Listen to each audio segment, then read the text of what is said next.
அஸ்ஸலாமு அலைக்கும் நண்பர்கள் அனைவருக்கும் மீண்டும் நீண்ட நாளைக்கு பிறகு ஒரு வீடியோ. என்னென்னு சொன்னால், சவுதியில் நான் ஒரு காம்பவுண்ட் பில்டிங்குகள் இருக்கிற ஒரு காம்பவுண்டுக்குள்ளே வந்துக்கிறேன். அந்த காம்பவுண்ட் வந்து எவ்வாறு வடிவமைக்கப்பட்டிருக்கின்றதை இந்த வீடியோவில் பாருங்கள்.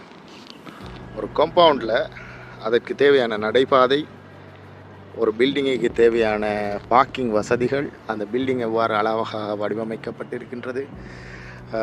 அது மட்டும் இல்லை, இங்கே ஒரு அழகான பைக்கில் மிக்கிறேன்.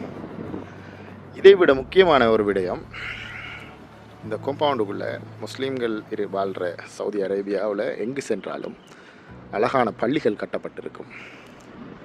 அழகான பள்ளிகள் கட்டப்பட்டிருக்கும்.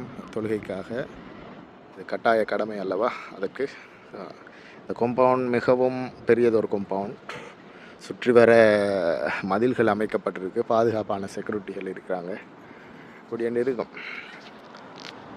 இதே போல் நமது நாட்டிலும் ஸ்ரீலங்காவிலும் வெள்ளானத்தினால் மிகவும் பாதிக்கப்பட்டிருக்கிறோம். மீண்டும் நாடு எழுச்சி பெற வேண்டும் என வாழ்த்துகிறேன்.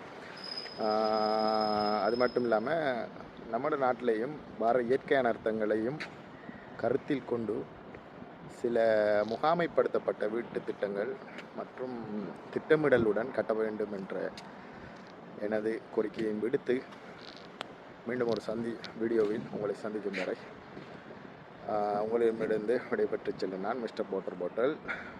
ஸ்ரீலங்கா மீண்டு வர வேண்டும்.